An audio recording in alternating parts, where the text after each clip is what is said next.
Jade. Oi, eu sou o Henrique e hoje nós vamos junto com vocês conhecer as exposições do Museu Nacional.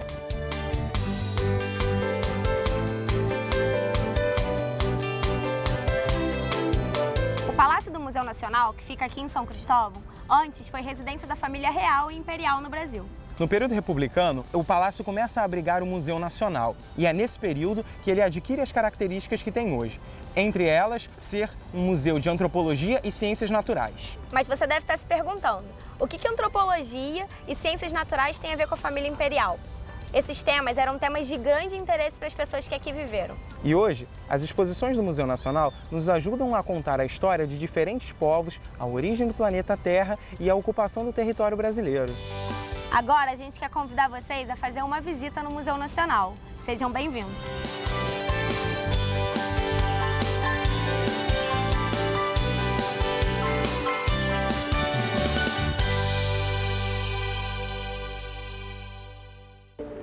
Aqui, ao lado do meteorito de Benengó, se inicia a nossa visitação às exposições do Museu Nacional.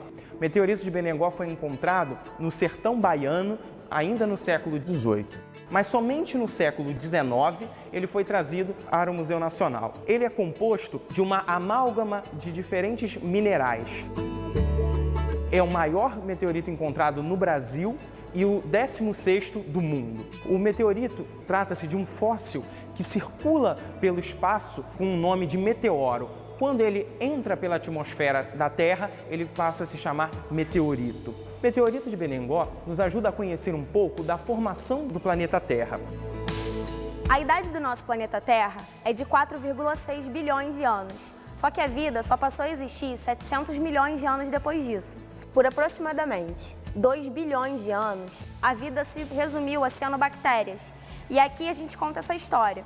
Essa tabela está dividida em eras, em períodos de tempo que são marcados por grandes extinções ou explosões da vida. Nesta sala, nós também temos 2 exemplares de preguiças gigantes. Elas viveram na época da megafauna. Foi logo depois da extinção dos dinossauros, os nossos mamíferos começaram a ficar gigantes. Elas viveram no que foi a Era do Gelo. Nessa época, o homem já vivia com esse animal e ajudou a predá-la.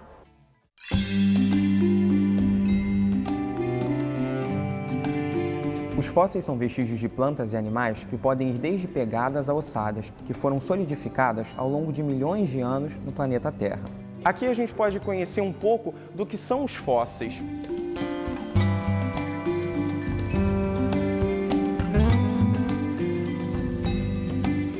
Nós temos nessa sala um animal de 13 metros. Ele é mais conhecido como dinoprata. Ele foi encontrado na cidade de Prata, em Minas Gerais.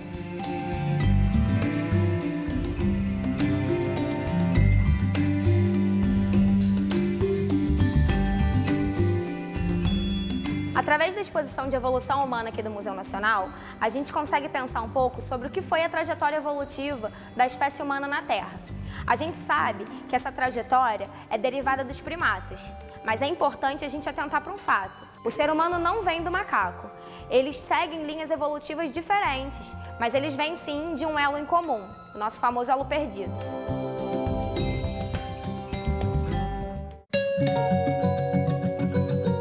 Nesse momento da nossa exposição, nós vamos começar a tratar sobre a ocupação do território brasileiro, uma ocupação anterior à chegada dos europeus e também anterior aos indígenas aqui no território brasileiro.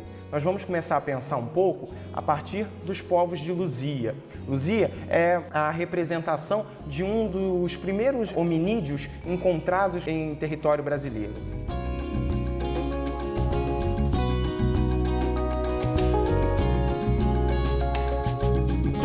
Nesse espaço, nós continuamos a conhecer um pouco mais da ocupação do território brasileiro, agora principalmente da região do litoral. Nós vamos conhecer um pouco dos povos sambaqueiros. Os sambaqueiros, eles organizavam suas tribos nas regiões litorâneas e organizavam uma espécie de amontoado de conchas.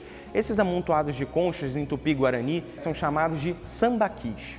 Os sambaquis eles eram utilizados de diferentes formas para sepultamento, como uma espécie de espaço de guarda de diferentes utensílios e também algumas tribos habitavam a cumieira desses amontoados. Pensando agora nos povos do interior do território brasileiro, nós vamos conhecer alguns povos que habitaram principalmente a região da Amazônia, como os povos Marajós, Biracanguera. Podemos perceber a diversidade cultural desses povos, que é exposta através de utensílios feitos de cerâmica e também através da cerâmica mortuária.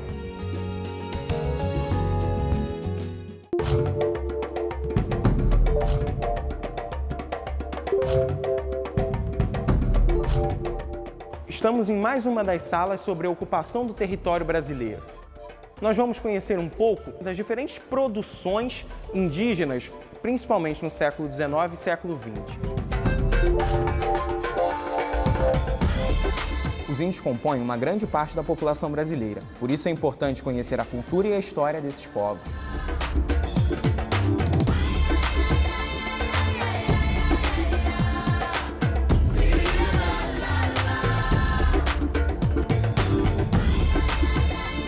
A cultura brasileira é produto de um processo grande de miscigenação de diversos povos.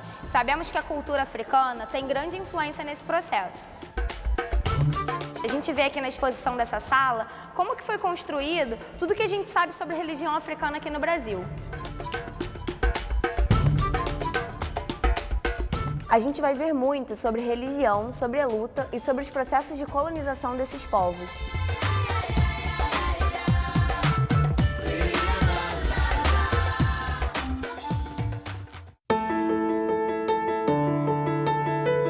Sala de Pompeia e Herculano.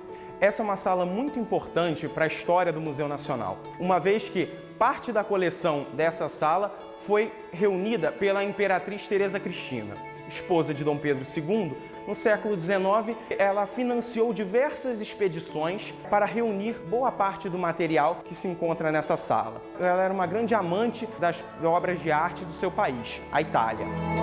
O material está relacionado principalmente aos costumes dos habitantes de Pompeia e Herculano e tem uma relação direta com seus mitos e lendas e principalmente com o que os romanos entendiam como a origem da vida.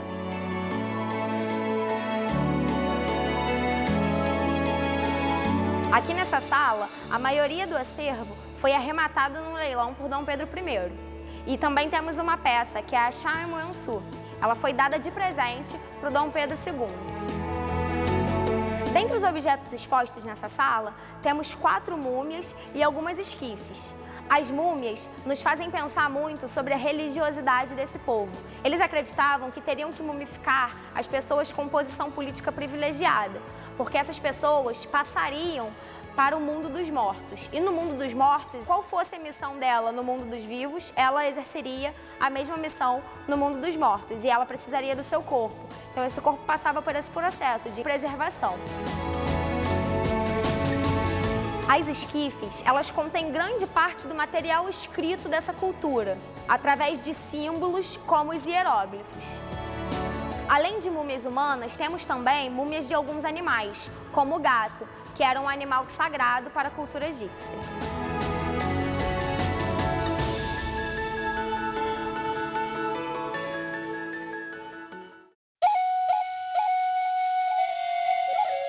Estamos agora na sala de arqueologia pré-colombiana.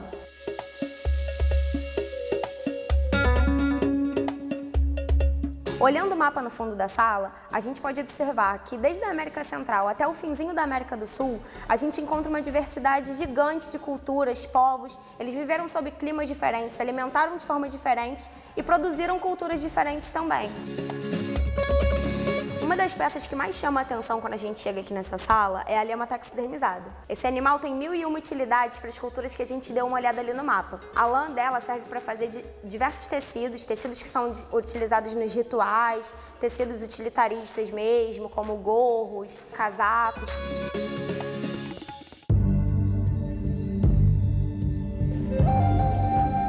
Qual é a diferença das múmias naturais para as múmias artificiais?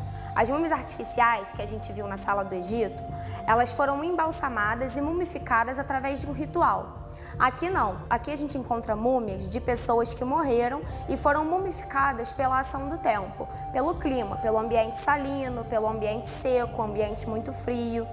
Isso aconteceu com essa múmia que está aqui atrás de mim. Ela foi encontrada no Lago Titicaca, entre Peru e Bolívia. Essa múmia tem um cesto tecido em volta dela.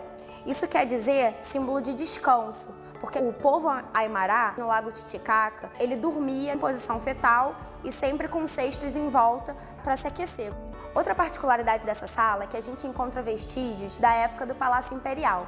Se a gente observar o teto, a gente vê que tem vários brasões com a sigla P2, que faz referência ao imperador Pedro II. Estamos agora na exposição Corais, Conchas e Borboletas, que vai nos ajudar a conhecer um pouco do setor de invertebrados do Museu Nacional. A parte marinha apresenta uma grande diversidade de invertebrados, como corais, moluscos, conchas.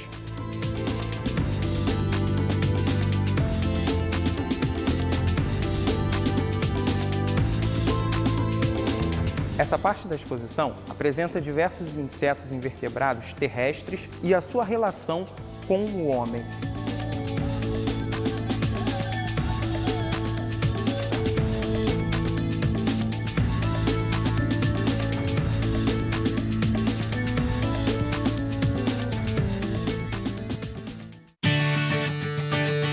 Bem-vindos ao Espaço Ciência Acessível.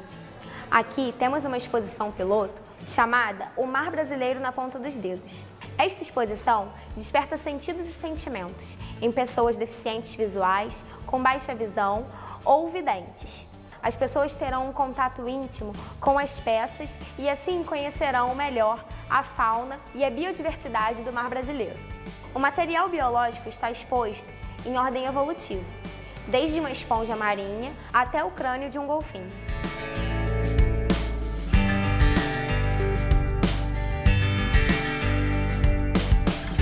Esperamos vocês para que conheçam as exposições do Museu Nacional mais de perto, aqui em São Cristóvão, na Quinta da Boa Vista, no Rio de Janeiro. Bom passeio e muito obrigado!